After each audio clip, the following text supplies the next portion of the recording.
Vamos abrir a Bíblia no Evangelho de Mateus, capítulo de número 18. Esse é o texto que nós estamos estudando de forma sequencial, a partir do versículo de número 7. Nós estudamos da última vez que aqui estive pregando, do versículo 1 até o versículo de número 6. Agora, portanto, vamos ler do versículo 7 até o versículo de número 9. Peço que os irmãos leiam atentamente esse texto. Diz assim: ai do mundo por causa dos escândalos, porque é inevitável que venham os escândalos. Mas ai do homem pelo qual vem o escândalo. Portanto, se a tua mão ou o teu pé te faz tropeçar, corta-o e lança-o fora de ti. Melhor é entrares na vida manco ou aleijado, do que tendo duas mãos ou dois pés, seres lançado no fogo eterno. Se um dos teus olhos te faz tropeçar, arranca-o e lança-o fora de ti. Melhor é entrares na vida com um dos teus olhos, do que tendo dois, seres lançado no inferno de fogo. Existe uma história infantil norte-americana que fala sobre um rapaz e o Sam. Sam é o colega desse rapaz que o persegue para que ele possa comer ovos verdes e presunto. É uma história infantil que então demonstra esse Sam correndo atrás do seu amigo e fazendo comer ovos verdes e presunto. E ele fica tentando, a musiquinha, a repetição, como é próprio de criança, né? A repetição, a musiquinha, vai ali naquela história que é contada. Até que de repente, o amigo de Sam é vencido pela insistência e ele decide comer os ovos verdes e o presunto. E depois que ele come, ele diz que é muito saboroso e que perdeu a oportunidade de ter comido antes e ter desfrutado desse prazer que era ovos verdes e presunto. E ele então dizia que não gostava, por isso é que ele não tinha comido antes. Eu adaptei essa história para aqui o nosso contexto. Quando muitos dizem que não gostam de piqui, né? E aí imagine alguém então falando: olha, come piqui, come piqui, come piqui. E aí a pessoa só relutando, até que de tanta insistência a pessoa vai lá, come o piqui e de repente ele diz: eu achava que era ruim por causa do cheiro, né? Mas agora que eu provei essa deliciosa iguaria, nunca mais vou deixar, porque eu não aproveitei e comi piqui antes. Qual a intenção de eu relatar essa história do Sam e os ovos verdes com presunto? Dentro da perspectiva da insistência, dentro da perspectiva de se desfrutar algo que até então não havia sido desfrutado. Quando nós olhamos para o nosso texto e associamos com essa história, a intenção dessa história norte-americana é mostrar para as crianças, no contexto norte-americano, onde as crianças gostam de presunto, gostam de ovos. Então o verde é simplesmente por causa da questão de inserir algo que seja gostoso, tendo uma cor verde. As crianças rejeitam, até que então, depois de tanta insistência da mãe, ela pode até comer ali uma salada também, juntamente com o ovo, né? No nosso texto, nós conseguimos perceber a dinâmica da palavra forte que nos é colocada dentro da perspectiva de uma busca que vai resultar em algo benéfico. Quando nós olhamos para o texto, nós encontramos um fim magnífico e glorioso para aqueles que buscam incessantemente uma santidade e aqueles que lutam contra a pecaminosidade reinante no coração do homem. Nós temos um esforço, uma insistência para fazer aquilo que é bom, e esse esforço insistente tem um proveito grandioso. É esta a nossa intenção. Mesmo que haja um processo dificultoso com sofrimento pessoal, e isso tem a ver com manter longe o pecado de nós, mas isso trará uma consequência benéfica, fará com que nós venhamos desfrutar de bênçãos e não de sofrimento eterno, como nos coloca o texto. Portanto, hoje à noite nós vamos meditar sobre o seguinte tema: cuidado com a pedra de tropeço. O texto que nós lemos está inserido em uma porção maior das Escrituras que nós estudamos da última vez que aqui estivemos, e o Senhor Jesus disse que aquele que se tornasse como uma criança em humildade e se convertesse, este herdaria o reino dos céus. E o Senhor Jesus diz isso diante da pergunta dos discípulos quanto àquele que seria o maior no reino dos céus. Quem é o maior no reino dos céus? E então Jesus fala sobre essa perspectiva de ser humilde como uma criança, se converter, e então este adentra o reino dos céus. E a partir desta conversa inicial, nós temos todo um desdobramento para o capítulo 18, quando então o Senhor nos ensina que nós não devemos ser pedra de tropeço para outras pessoas, nem para os pequeninos. Ao contrário, nós devemos ir em busca desses como ovelha perdida. Essa é a sequência do texto que vamos estudar com a graça do Senhor Deus na semana que vem. Depois, como devemos tratar um irmão culpado. O Senhor fala sobre a parábola do credor incompassivo nessa relação com o outro, com o próximo. Então tudo é desencadeado a partir da pergunta dos discípulos sobre quem é maior dentro dessa rivalidade que estava no seio apostólico. E então o Senhor vai nos ensinar como nós devemos proceder como cidadão do reino dos céus, amando o próximo, nos relacionando com o próximo e assim vivendo uma vida condigna do Evangelho. E assim nós entendemos que um verdadeiro cidadão do reino dos céus precisa seguir os parâmetros estabelecidos pelo Senhor aqui, conforme narrado.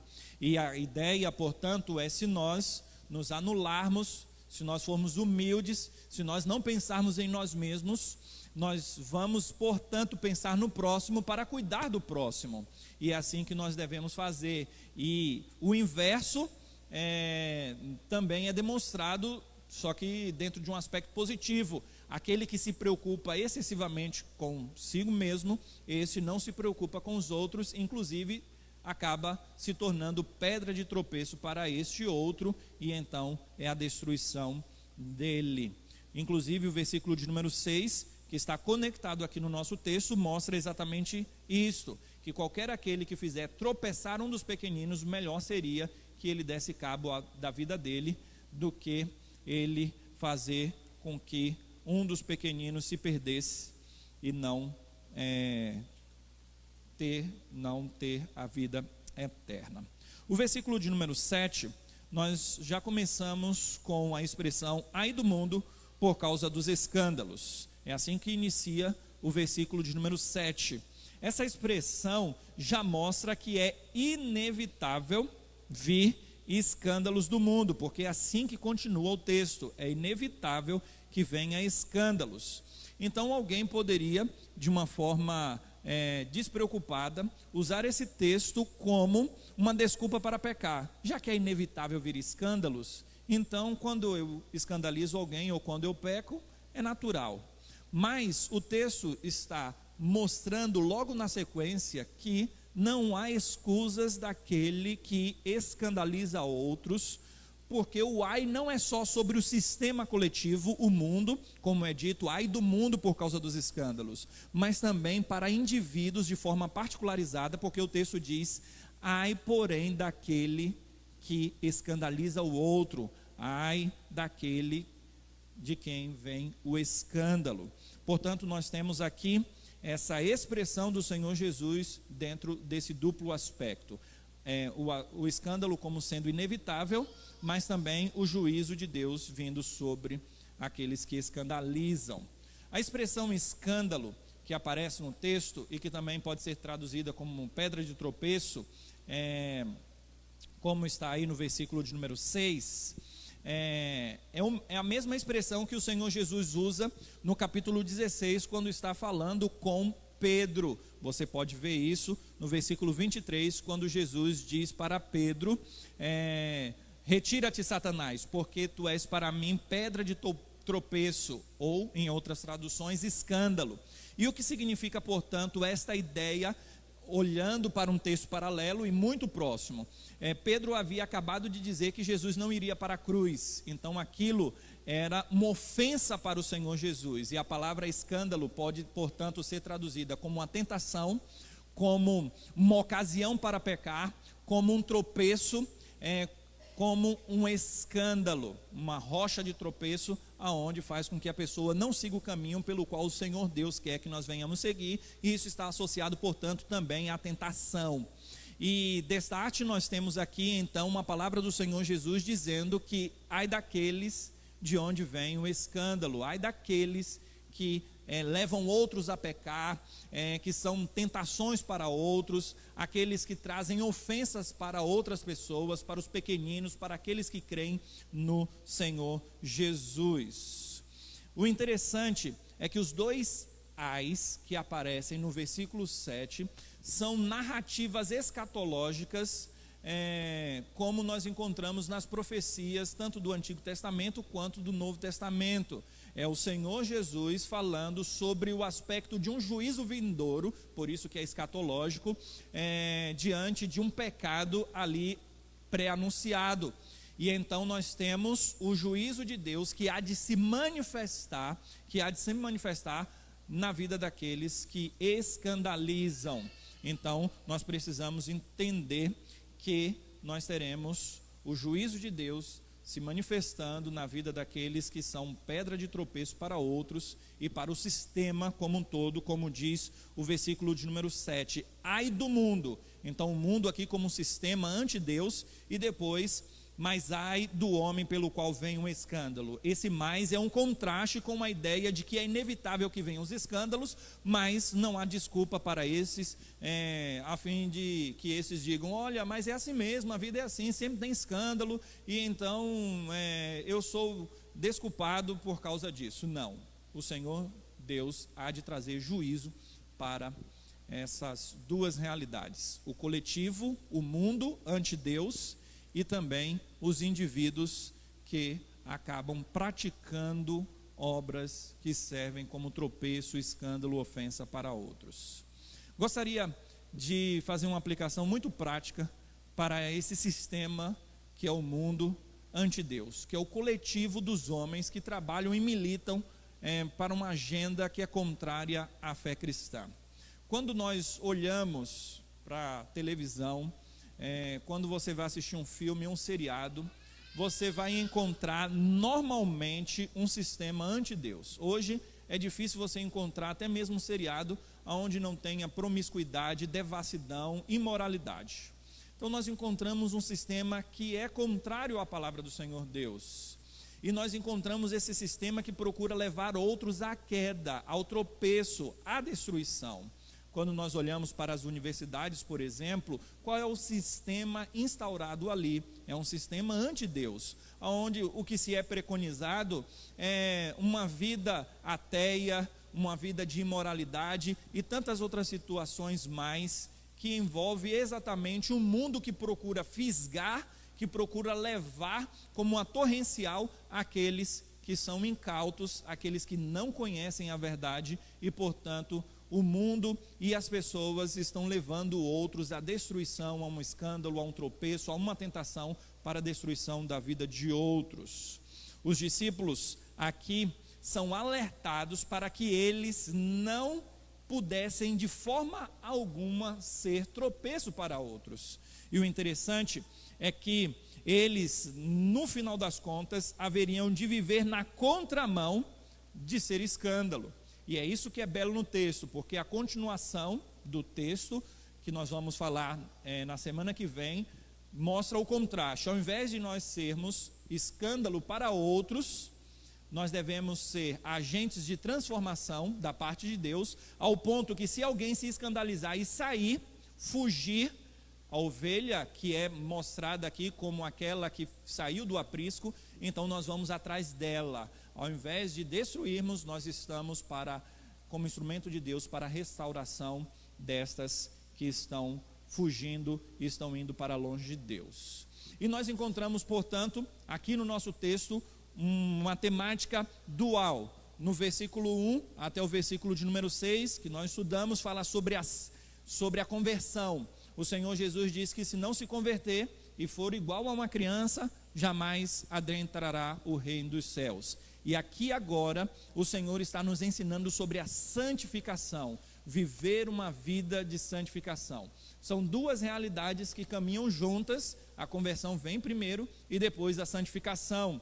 E aqui eu me valho de um avivalista chamado John Wesley, que disse: a conversão tira o cristão do mundo e a santificação tira o mundo do cristão. Então, nós precisamos entender que essas duas realidades estão conjugadas no texto, sendo a dinâmica do texto que nos é demonstrada através de uma conversão e, consequentemente, de uma santificação. Um teólogo puritano chamado Thomas Watson, ele começou um culto o qual ele estava celebrando, e ele, lendo esse texto e falando sobre esse texto, ele disse o seguinte: toda tentação é um teste de sinceridade.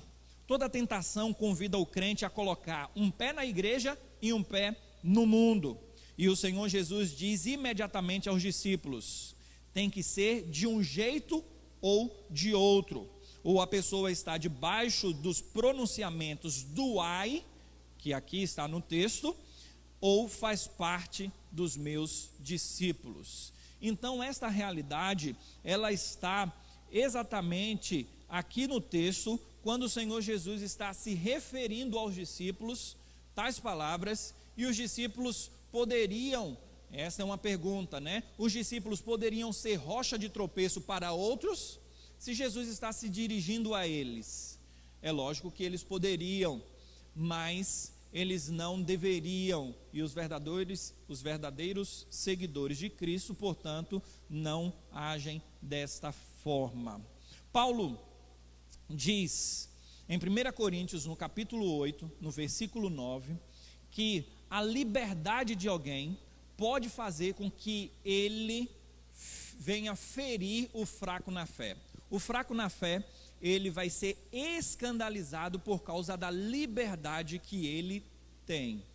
E o interessante é que quando nós olhamos para esta questão da liberdade e para a ofensa, para o tropeço, para o escândalo do fraco na fé, nós encontramos aquilo que é natural, positivo e lícito, como a própria liberdade. Não há nada de errado na liberdade, pelo contrário, há algo bom.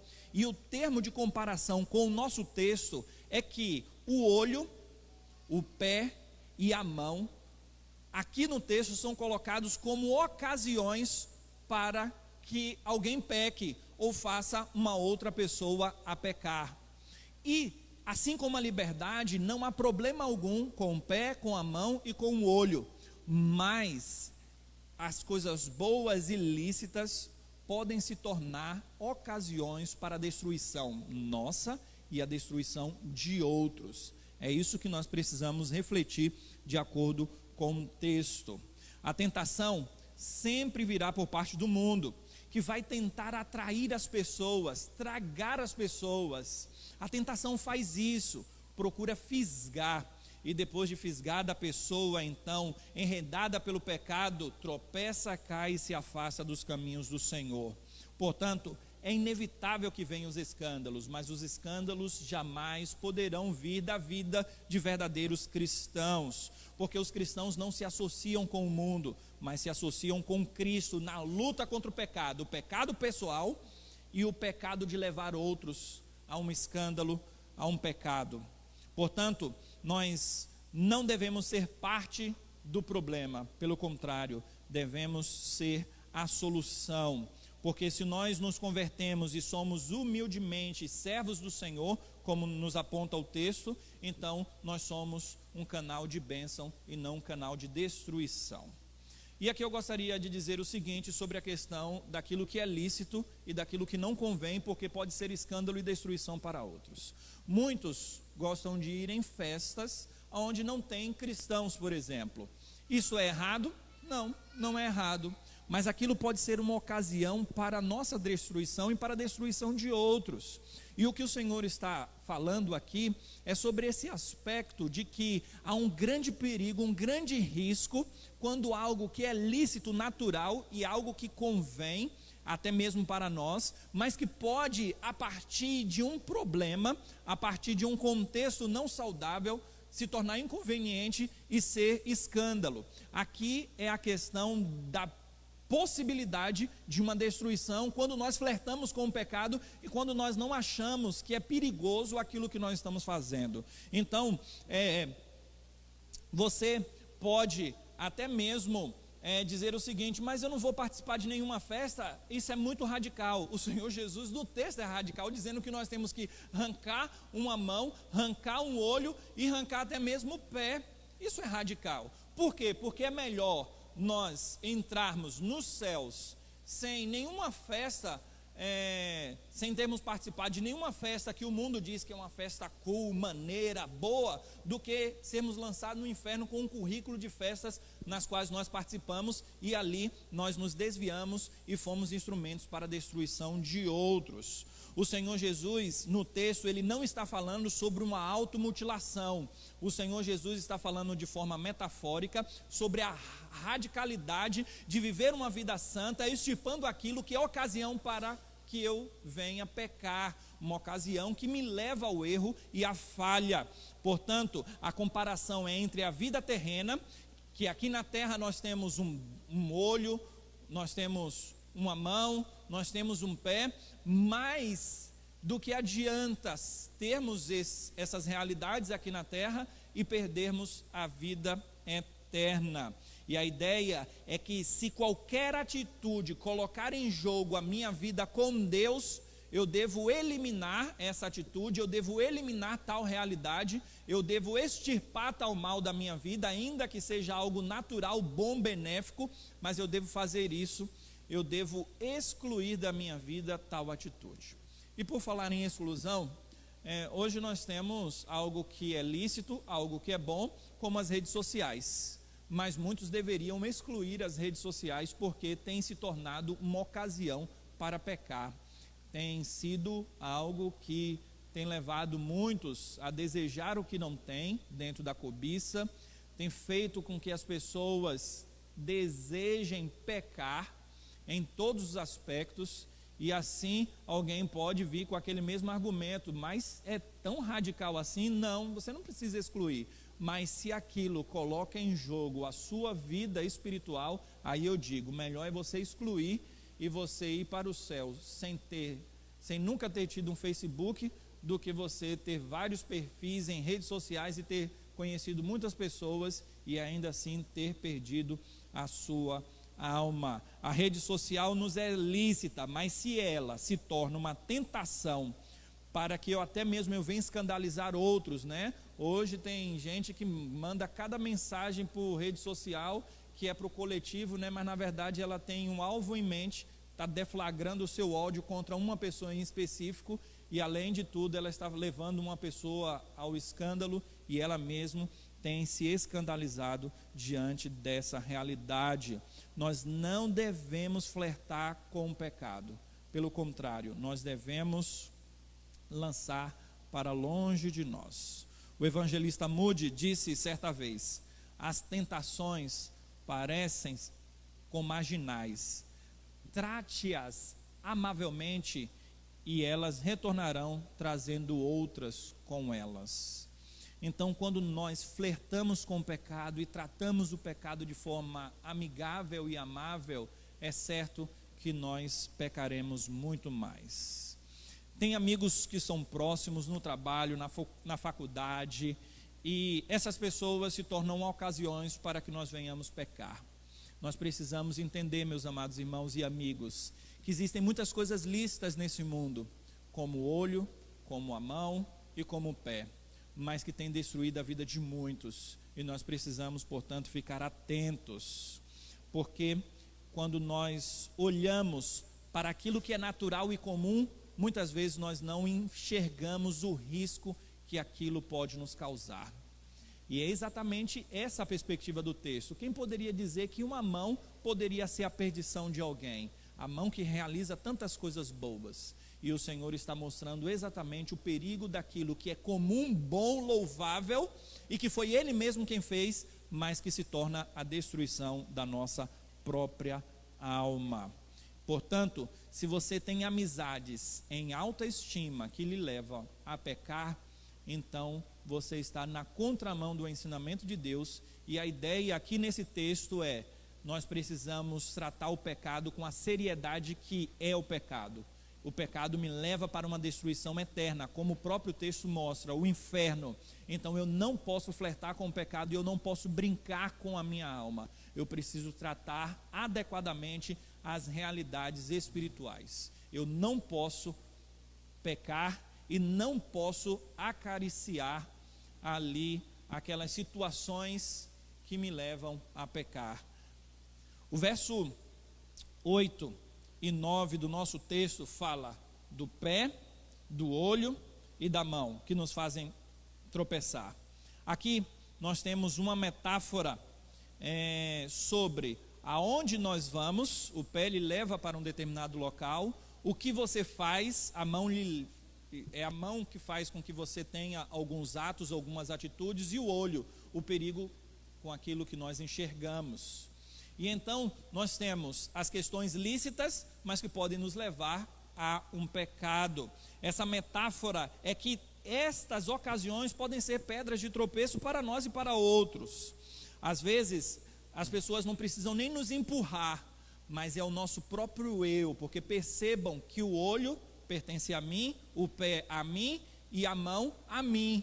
Então é a luta que nós temos contra nós mesmos. E nós precisamos entender que por mais que nós venhamos perder coisas lícitas e boas, melhor é perder coisas lícitas e boas e herdar a vida eterna, do que perder a própria vida eterna, do que perder a nossa alma. E aqui eu estou falando sobre a perdição eterna. E nós precisamos, portanto, entender a seriedade e cortar, metaforicamente falando, uma mão, um pé ou um olho, pode nos custar algo, e nos custa. Só que não fazer isso nos custa muito mais. Nós perdemos a nossa própria alma. Por isso é que nós precisamos ficar atento para tais realidades. São questões que estão juntas, estão próximas e estão em nós, e que nós precisamos nos atentar para tais realidades. É a questão das tentações que são constantes, das situações que são inúmeras para nos levar a pecar, e a observância dessas realidades para que venhamos enfrentá-las com muito afinco, porque quando nós não entendemos a seriedade da luta pela qual nós estamos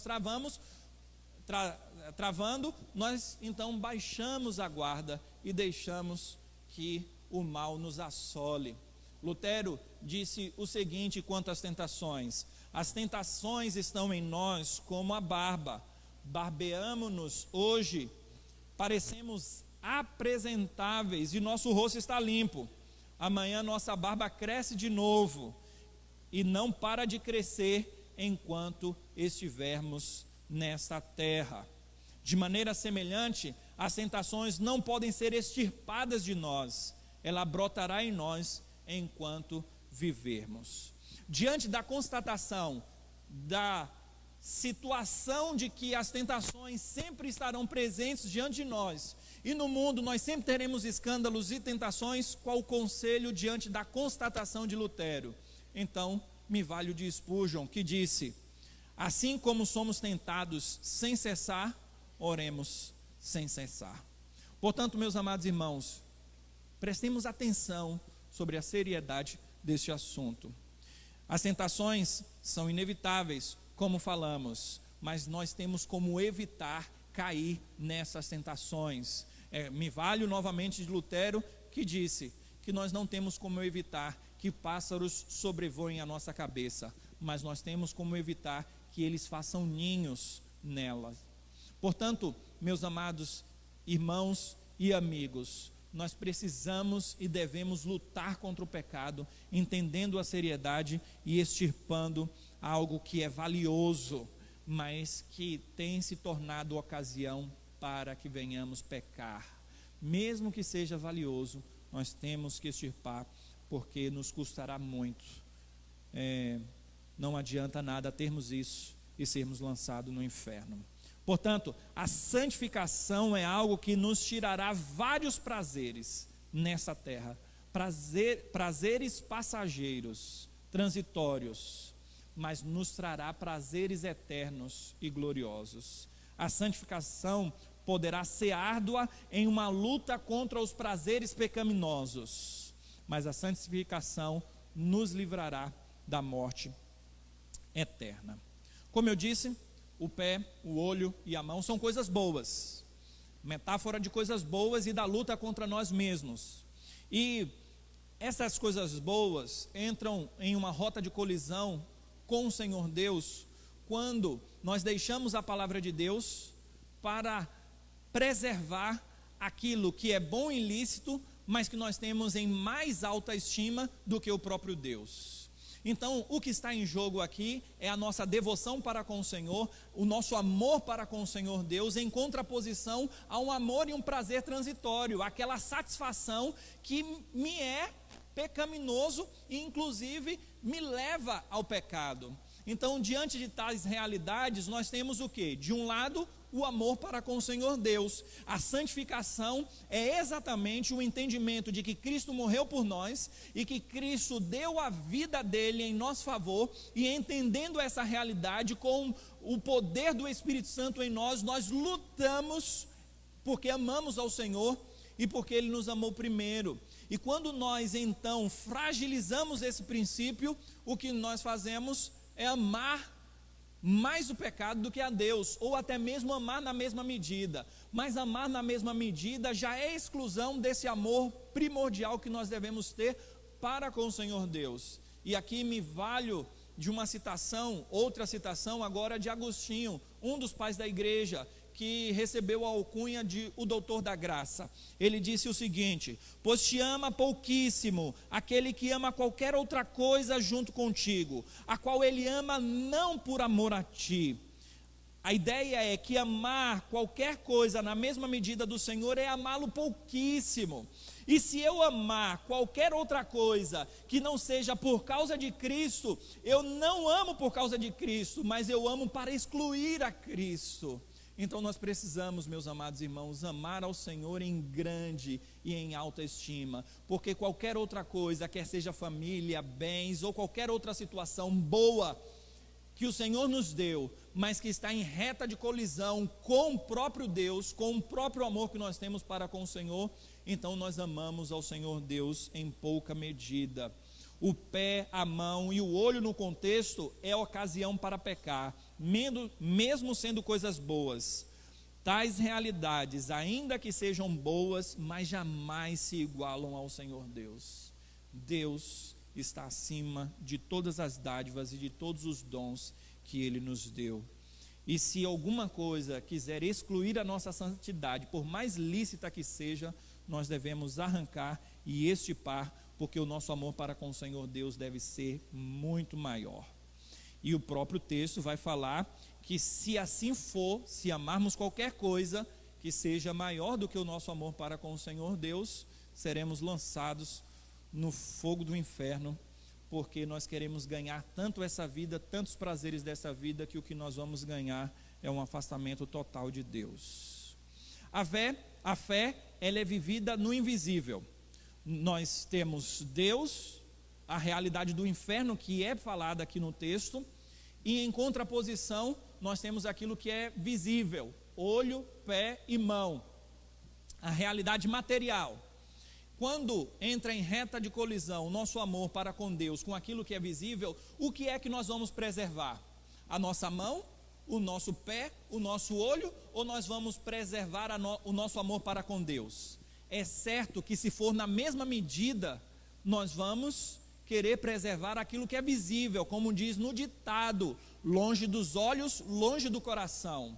Se os nossos olhos estiverem fitos na realidade celestial, então o nosso amor para com Deus vai suplantar toda a realidade material.